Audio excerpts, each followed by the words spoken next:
19.1a. And what do you notice on this page? What jumps out at you first? Squiggly lines, exactly. Where the heck do you get a graph that looks like that? That's my first question. Why is that graph so different than anything we've seen before? Well, first thing I want to show you is why that graph is so different. Let me explain what's going to happen on this video. Right here, this is a unit circle. Okay? And this unit circle is going to drive across the x-axis. It's going to go across this way. And what's going to happen is the sine value. What's the sine value on the unit circle? If I ask for the sine of something, it's the y value, correct? The y value is the vertical measurement, right? So sine of 30 would be how high 30 is above the x-axis. It's going to take those sine values and it's going to plot them on this as it rolls through. So let's watch this.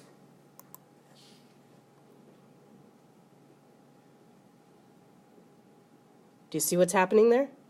I'm going to pause it right there. So what did it do?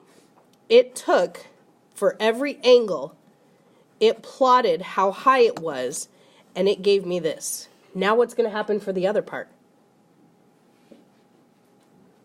Is the rest of the circle, notice I've gotten halfway around the circle, so it's gone pi degrees. The other side is below, so what's going to happen? It's going to go below the y-axis, or the x-axis.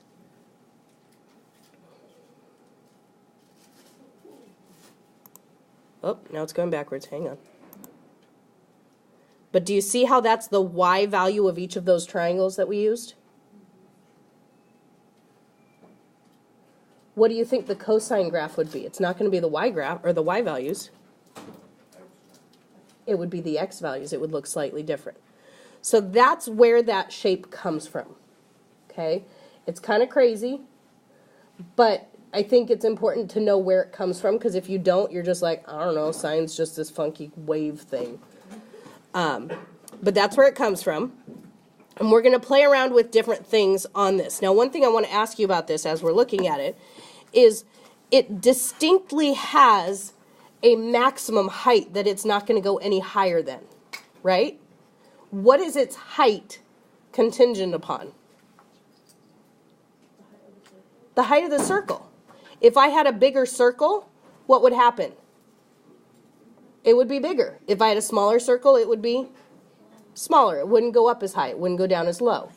The height of that graph, or how far it's going above and below that x-axis, is dependent on how big that circle is. Now, if that circle is a unit circle, which this one is, what is that maximum height? How tall, or what is the biggest possible y value you can have in a unit circle? Well, what does it look like? 1. Every other y value is going to be either less than or equal to 1. What's the lowest y value you could have on this? -1. Because again, it is restricted by how big that circle is. What is 1, or what does 1 represent on the unit circle? The radius. So the maximum height, or the minimum height, is determined by the radius of the circle. And the bigger the radius, the bigger the circle. The smaller the radius, the smaller the circle. Okay? So that's just a little bit about where it comes from. So now let's talk about two things that are incredibly important about our graphs. And those two things would be known as the period and the amplitude. Okay? So the two equations that we're going to focus on today are up here. Y equals a sine b theta and y equals a cosine b theta. The two important pieces of information from those two formulas are a and b. one of which helps us find the amplitude, one of which helps us find the period. I like to start with the amplitude. Amplitude is given to us by the letter A. A for amplitude. Amplitude is always a positive number. Okay? I kind of ignored the parent functions right there because it fits into all of our other rules. But in your two formulas, that's your amplitude. Your amplitude is always the absolute value of whatever A is.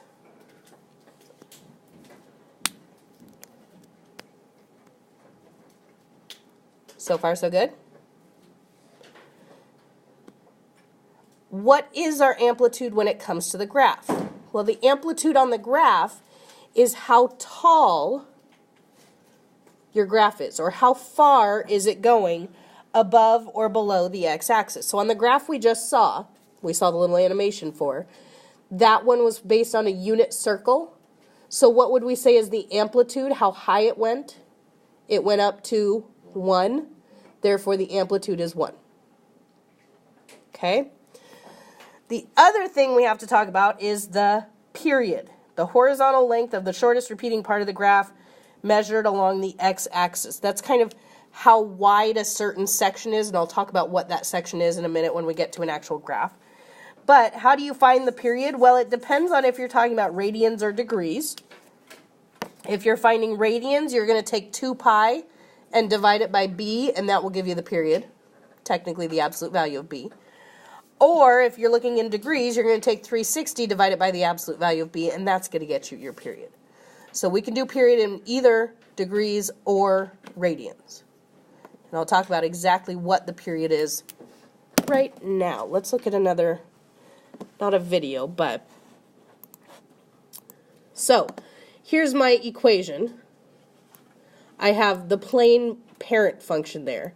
And then this one, I'm going to play around with a little bit.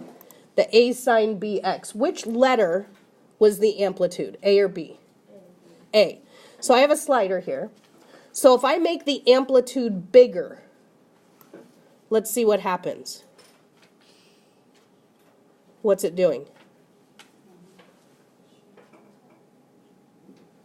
Whoa! It's making it taller, isn't it? Is it stretching anything horizontally? No. How do I know that? Those x-intercepts are not moving. These x-intercepts are not moving anywhere. They are staying consistent. The only thing that's changing is how tall those mountains are and how low those valleys are. Ain't no mountain high enough, right? What happens if I scoop my little slider to the left here? It'll get shorter.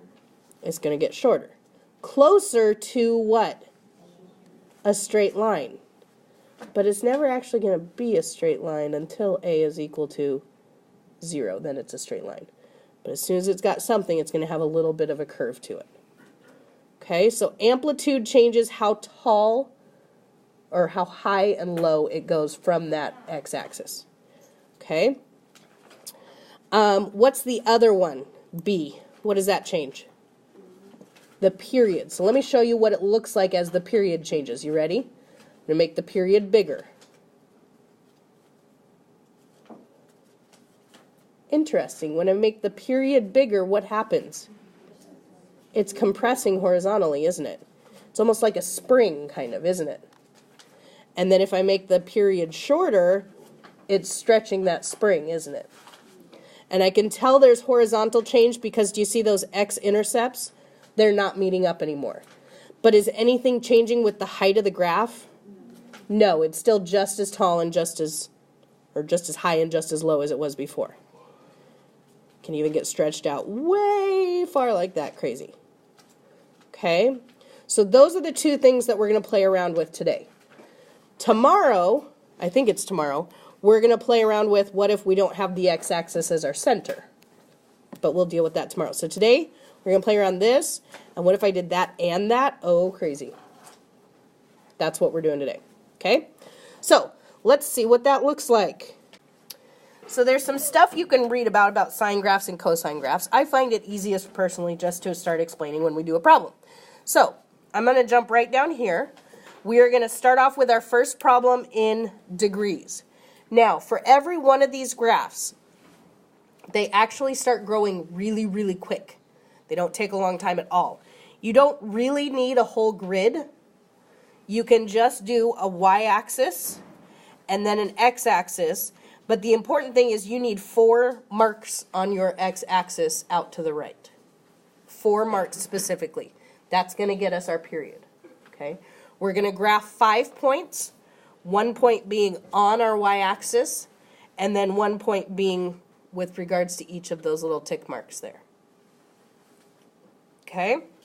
So, first thing I need to identify is amplitude and period. I don't want to forget, it's not typed on here, but I want to address domain and range for these guys too. Okay? So, if I look at this right here, what is my amplitude? Amplitude is A, right? Amplitude is A in our formula. So, what is A in this example? So my amplitude is 3. What that tells me is that tells me how I need to label my y-axis, because amplitude is a height, y is a height. So that means that I'm going to be going up to 3, so give me a 3 there on the y-axis, and down to -3. So label 3 and -3 on your y-axis. Okay. Now the period is a little trickier. We're using degrees, so am I going to use the 2 pi formula or the 360 formula? The 360 formula. And to find the period, I take 360 and I divide it by b. Well, what does b equal here? If b is the number that comes before theta, what is b in this problem? 1. Well, what's 360 divided by 1? 360. So my period is 360 degrees. What that gives me is that gives me the measurement that I'm going to mark on the furthest, or the 4th little tick mark out on my x-axis. Now the hardest part of this problem is filling in the remaining measurements. So here's how I find it easiest to do it. I find it easiest to find the halfway point between 0 and 360, which happens to be the second tick mark. What is halfway between 0 and 360? 180. Right? So I'm going to fill in that second tick mark as 180 degrees. What's halfway between 0 and 180? 90. Now I can fill in that first one. And halfway between 180 and 360? 270. Now what if I didn't know that off the top of my head? How could I find those? Add 180 and 360 and divide by 2, and that would give me that marker right there. Okay? What am I counting by here? 90s. Okay? Always has to be evenly spaced like that. That's the hardest part of the problem. Okay? Now, what kind of graph do we have? We have a sine graph. So I'm going to give you some letters that you're going to want to learn for sine. You ready? M, T, M, B, M. Franken, you've lost it. What the heck does that mean? Do you remember what that means? I remember what she used to say. Middle, top, middle, bottom, middle. You remember cosine better, I'm guessing. Mom used to say, Wait. We'll get there. Don't kill my joke before it even gets a chance to happen. Okay, this stands for middle, top, middle, bottom, middle. Now, I said we had 5 points to plot, right? First one is going to be on my y-axis, and the first one is going to be in the middle, which means it's going to be on my x-axis. Anything on the middle is going to be on that x-axis. My next one is the top, so at my next little tick mark at 90 degrees, I need to plot a point at the top of my amplitude. So top would be up here, so at 90 degrees, I'm at the top. Then where do I go for my next tick mark? Back to the middle. So that would be on my x-axis. Then at 270, that's at the bottom of my amplitude, so it's at -3. And then finally back to the middle. And if I draw my curve through there, I'm going to see that wave happening. Now extend it a little bit through those endpoints just so that you can see that that wave does continue on in either direction. So if this continues on in either direction, what is it that limited it? Like when we saw that little animation, what made it stop? The circle stopped turning, didn't it? Could the circle have continued on? Yeah. It could have done another round and another round. It could have gone back and gone past where it started. There's no limit to how many times you could follow this pattern. So this pattern represents one period. Does that make sense? So one cycle of middle, top, middle, bottom, middle is one period. And one period is stretched across 360 degrees in this case. Now, because this could continue on in either direction forever and ever and ever, until somebody stopped that wheel or that circle from turning, what does that mean about my domain? It's infinite. In other words, it's all real numbers, right? There's no reason for it to stop left to right other than I don't want to graph everything, right? Now the range, there is a distinctive limit on. There is a certain height that it stops at, that it's not going to go past. It's going to keep bouncing back and forth between those 2 points. It's never going to get any higher. It's just going to keep going bottom, top, bottom, top, bottom, top, over and over again. So that means my range does have a limit to it. What's the lowest point of my range? I always start low to high. -3 is the lowest point. So I write -3 is less than or equal to y is less than or equal to what? The highest point, which is 3. Make sense? Cosine is identical to graph. The only thing that changes are these letters right here. Everything else is the same. So, if this is a cosine graph, this one is in radians, so that's going to be a little bit different. But, what is my amplitude here? 1. How do I know my amplitude is 1? Because with no number right there in front of cosine, that means my amplitude is 1. So on my y-axis, I'm going to label 1 and -1. Now you could make it closer to the x-axis if you want to, but I say give yourself some room so you can see those tops, middles, and bottoms. The period. Now here's a trick, or here's the tricky part of this one. What is my b value in this one? If this right here is b theta, right? B theta? B theta? What is it that's being multiplied by theta? So B is 1/4. So how do I find the period? Well, instead of doing 360, we're doing radians. So I'm not doing 360, I'm doing 2 pi divided by what? Divided by 1/4. What is 2 pi divided by 1/4? Or 2 divided by 1/4? Anybody? 8 pi. That kind of goes against your intuition, doesn't it? Why is 2 divided by a fraction 8? Well, because isn't 2 divided by 1/4 really the same thing as 2 times the reciprocal of 1/4, which is 4/1? That's where the 8 comes from. So 8 pi is the period. So where do I put that on my x-axis? The 4th tick mark out there. Okay, what's my halfway point? Halfway between 0 and 8 pi would be 4 pi. So that second tick mark is 4 pi. What's halfway between 0 and 4 pi? 2 pi. Can I figure out the pattern and figure out that third one? 2 pi, 4 pi, 6 pi, 8 pi. So far, so good? Now comes the part where I said it was going to be different. Cosine, I always refer to as the Teenage Mutant Ninja Turtle graph. And it'll stick with you, I promise. Because the order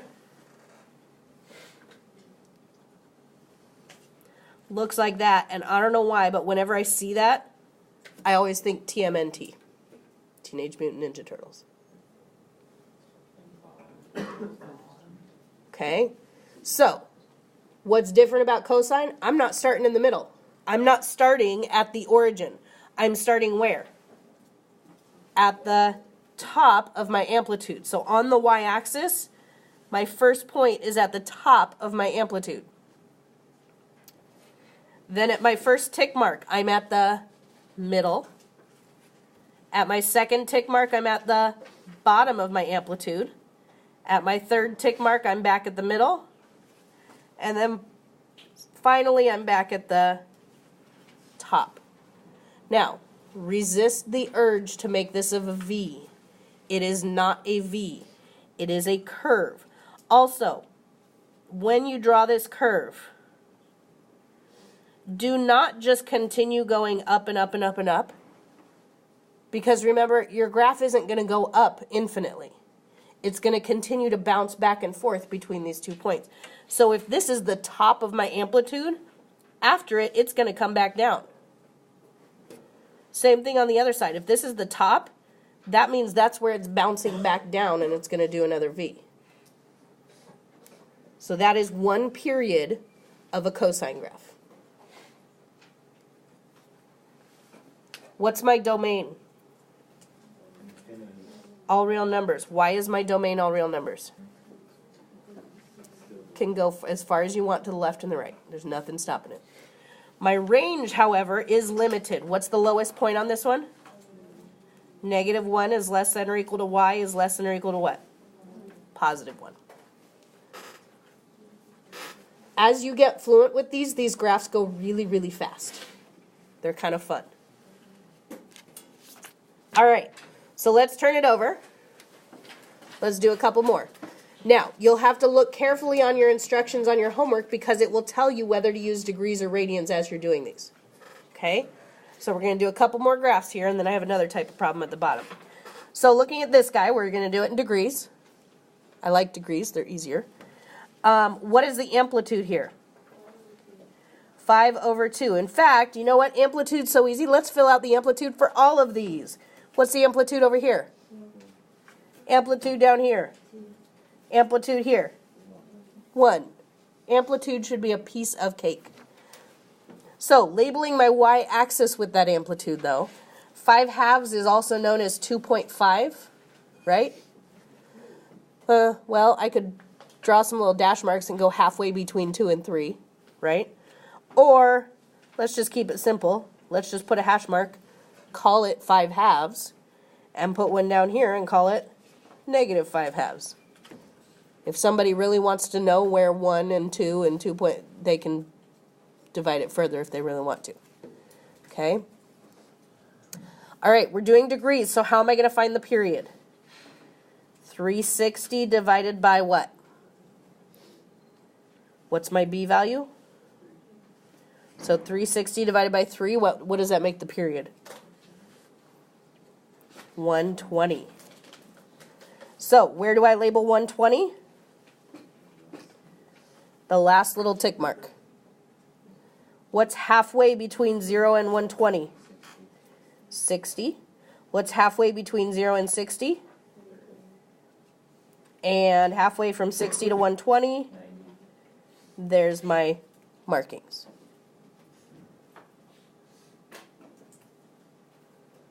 Be careful that your degree signs don't look like zeros there because that definitely makes a big difference. All right, we have a cosine graph. So what's my period going to look like? Teenage Mutant Ninja Turtles. Cosine is Teenage Mutant Ninja Turtles. So, top, middle, bottom, middle, top.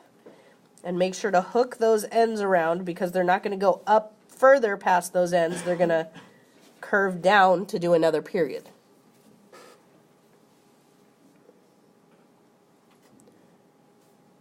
So?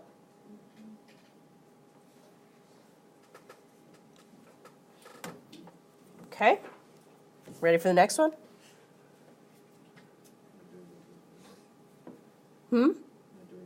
Oh, I forgot domain and range. You're right. Thank you. What's my domain for this one? Are there anywhere my domain's not going to be all real numbers? Nope. Not for what we're doing in this class. My range would be -5/2 is less than or equal to y is less than or equal to +5/2. Go ahead and write that in here so I don't forget it again.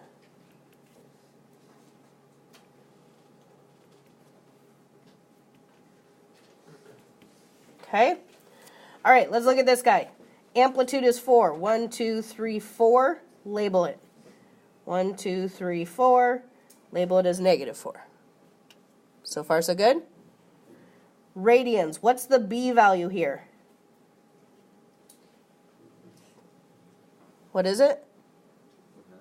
1/2.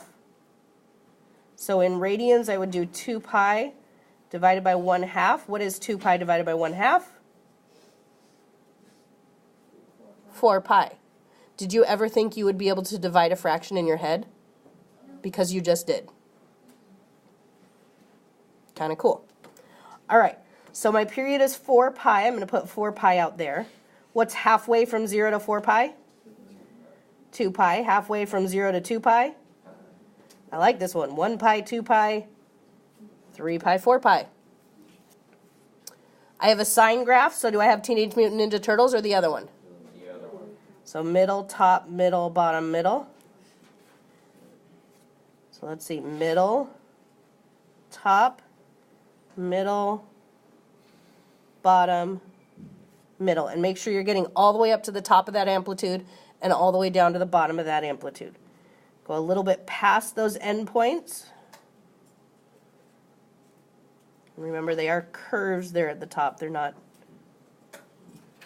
like a point. What's my domain? All real numbers. What's my range? -4 is less than or equal to y is less than or equal to 4. Questions there? All right, you take a minute and try these two on your own. All right, so I'm going to go through this kind of quickly. I'm going to go up 2, down to -2. We're doing this in radians. That would be 2 pi divided by b. What is b in this problem? 1. So what's the period? 2 pi divided by 1, which is 2 pi. So I call this guy 2 pi. What's halfway from 0 to 2 pi?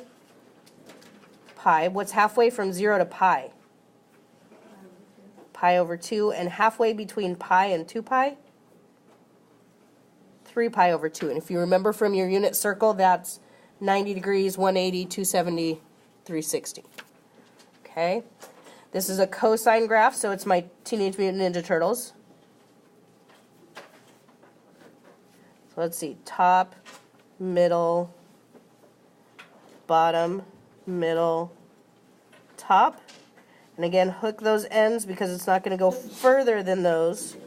It's going to curve down to do another period. What's my domain? What's my range? -2 is less than or equal to y is less than or equal to 2. And this last one in degrees, period, in degrees. 360 divided by b. What is b? B is what? 1/3. If it was 3, it would say sine of 3 theta. But it doesn't. It says sine of 1 over, or it says sine of theta over 3, so that means b is 1/3. What is 360 divided by 1/3?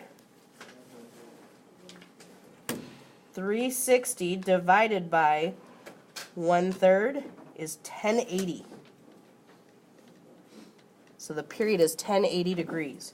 So let me label my y-axis from 1 to -1. This is 1080 degrees. Well, what's halfway from 1080 to 0? 540. And what's halfway between 0 and 540? 270. How do I find halfway between 540 and 1080? I can add them and divide by 2.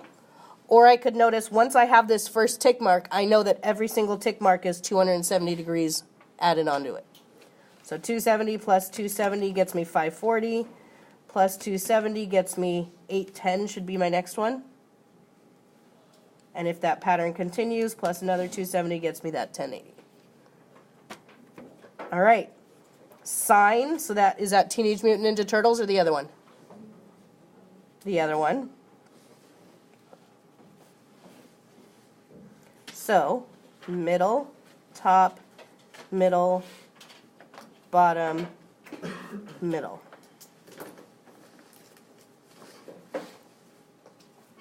Domain, all real numbers. Range, -1 is less than or equal to y is less than or equal to 1. Okay? All right, last type of problem. Okay, so I need to write the equation of these graphs. I also need to state the domain and range. Well, I can do domain and range pretty easily. This one is all real numbers, right? Domain is going to always be all real numbers for these guys. What's my domain for this first one? It looks like it's going down to what? -3 is less than or equal to y is less than or equal to 3. And this one, what is it going down to? -4 is less than or equal to y is less than or equal to 4. Now, based on those ranges, what can you tell me about the amplitude of this first one? That goes from -3 to 3. How far up and how far down is it going? 3. So the amplitude is 3. So it's either going to be 3 sine something theta or 3 cosine something theta. What about this one? What's the amplitude? 4. Which one is sine and which one is cosine? Let me step back for a minute. This first one, is it sine or is it cosine? How do you know it's sine? Because at the y-axis, that's in the middle. So it is middle, top, middle, bottom, middle, not top, middle, bottom, middle, top. So that makes this one a sine because of that. This one then, because it's starting at the top, is cosine. Now, B is the trickiest thing to come up with. It's the last thing we have to come up with, but it's the trickiest thing. So I need to think about the fact that in a sine graph, that is one period. So middle, top, middle, bottom, middle, that's the end of one period. And it's hard to read, but that measurement right there is 1440 degrees. So what does that tell me? That tells me that one period is equal to 1440. Well, how do we find the period? What was our formula to find the period? In degrees, wasn't it 360 divided by B gives us that period, which is 1440? So can I use some algebra to solve this for B? Multiply by B. 360 equals 1440 B. Divide by 1440. And what's 360 divided by 1440? 8. 360 divided by 1440. 0.25 as a fraction is 1/4. So if B is 1/4, what does 1/4 times theta look like? Theta over 4. And that equation's done. This guy we have to do with radians. So radians, I'm going to have to see, let's see, top, middle, bottom, middle, top. Top, middle, bottom, middle, top. It looks like one period is pi. So 2 pi divided by B gives me that measurement of pi. I'm going to finish this up even though the bell just rang. So I'm going to multiply by b. So 2 pi equals b pi, and if you can't tell from there, divide by pi, and b is equal to 2. Therefore, this one becomes 4 cosine 2 theta. Okay? Make sure to read the instructions on your homework because it'll tell you whether you're doing degrees or radians. Happy studying!